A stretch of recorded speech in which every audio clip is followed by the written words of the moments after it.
Hi everyone, Dr. Emmy from Pain Free and Fit. Today, a great pain relief exercise for those of you with Anterolisthesis and Spondylolisthesis at L5 and S1 using a hip belt for distraction. Hope you enjoy.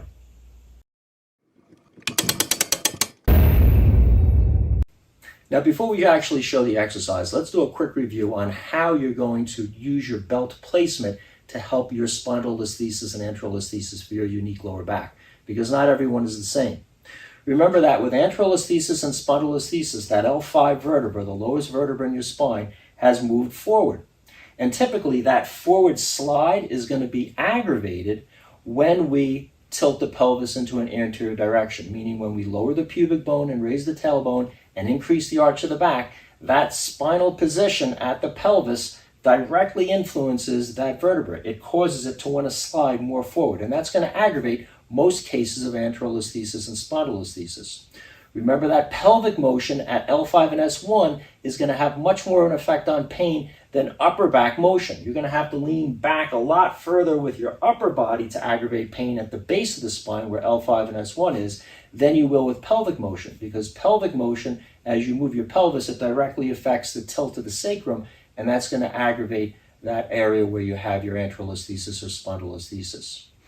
Now, for relief, we want to do the opposite in most of these cases. We want to tuck the tailbone under, raise the pubic bone, flatten the arch of the back, and that flattening the arch of the back helps to cause a slight backward slide of that vertebra. And for most cases of anterolisthesis and spondylolisthesis at L5 and S1, that's going to be relieving, and that's the direction we want to go in. However, there are cases where the opposite is going to be true. If you have an active disc herniation, posterior disc herniation, meaning the inner fluid in the disc is moved backwards and is aggravating by causing pressure and pain against the back or posterior wall of the disc, here you're going to find that too much flexion or bending forward or tucking the tail under and flattening the arch of the back is actually going to aggravate your pain, because what's happening there is you're compressing the front of the disc, causing that nucleus pulposus or inner disc gel to move backwards into those painful walls, and that's going to be aggravating. So in these cases, people are going to find the opposite is going to be true. They're going to get relief with anterior pelvic tilting, with dropping the pubic bone and raising the tailbone, increasing the arch of the back slightly, because what that does is it slightly compresses the back of the disc and moves that disc material forward back towards its center position, relieving pressure on the wall. Now again, a note with this is it's usually a very slight amount of anterior tilt, not a major amount of anterior tilt. And as well, exercises like press-ups when you're on the floor and raising your chest upwards can be relieving to these cases. So now that you understand the difference, let's get into the exercise.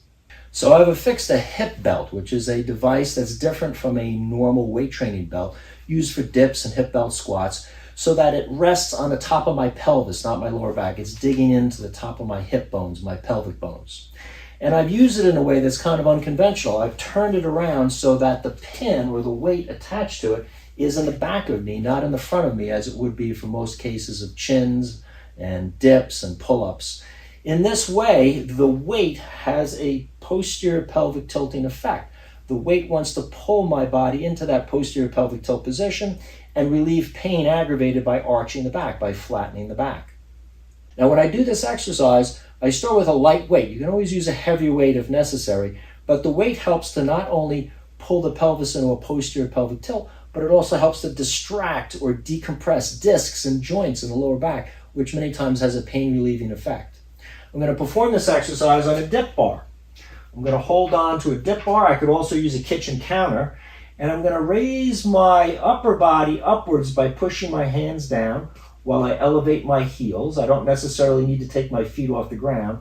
And then I'm going to let my tail tuck under, let the weight have its effect. So as I'm up there, side view, what I'm doing is I'm just allowing my tail to tuck under. And you'll notice that's flattening the back. And I'll go to the point of flattening that feels comfortable, slight pain relief. I can hold that statically for 15 to 30 seconds and then slowly come out of the position, see how I feel. Or I can use it as a mobilization exercise, where as I'm in that position, I tuck under and let the weight pull down into a posterior pelvic tilt and allow a 3 to 5 second hold, followed by raising my tailbone up slightly. Now you don't want to raise it up high enough to cause pain, but just a millimeter or two. And then allow it to drop under again for the next 3 to 5 second stretch rep. And I can do a total of 5 to 20 reps like that.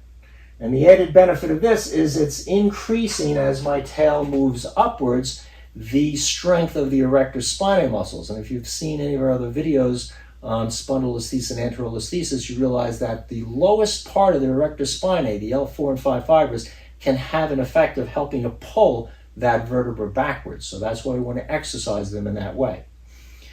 I can also use this for a greater distractive force by using the same techniques but elevating my feet up, holding a static position up to 30 seconds, or performing those mobilization reps, holding for 3 to 5 seconds as the weight pulls me down, and just raising up for a second or two before I complete the next rep. Now conversely, if my pain is relieved with a slight anterior pelvic tilt, again, this is not the majority of the cases of anterolisthesis and spondylolisthesis, but for those who have active posterior disc herniations, this sometimes comes into play. You want to turn the belt around so the weight now is on the front of you. This is going to encourage a slight anterior pelvic tilt. Now again, be careful, because too much anterior pelvic tilt, too much heavy weight in the front, is going to help to drive that vertebra more forward. And although it may compress the back of the disc, it may aggravate other structures by increasing that lordosis, or that arch in the back, and causing that forward slide.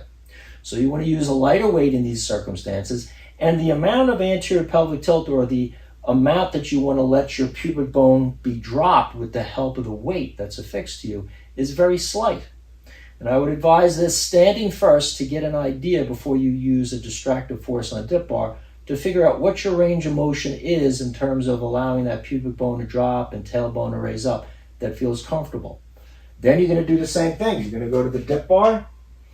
Again, you don't need to take your feet off from the beginning. Just raise your heels up and allow that tailbone to raise up and pubic bone to drop. You can hold that for a static stretch, or as before, we can go back and forth in 3 to 5 second reps, going from 5 to 20 repetitions overall.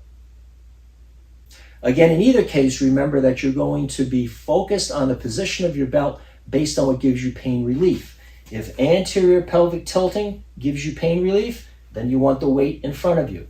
If posterior pelvic tilting, or tucking your tail under and flattening your back, gives relief, then you want the weight positioned behind you. So plug these tips into your self-rehab program with your doctor's permission, and let me know how you make out. Questions or comments, write in. As always, I'll do my best to answer. Give me a thumbs up to help share this valuable information with others. Subscribe to the channel to get more great training tips for low back spondylolisthesis and anterolisthesis. And remember, if you're looking for a great way to figure out how to analyze your own body mechanics, your core muscle imbalances, and how to bring your lower back spondylolisthesis and anterolisthesis into greater levels of health through your own designed self-rehab program, check out our fast track program for spondylolisthesis, available at painfreeandfit.com.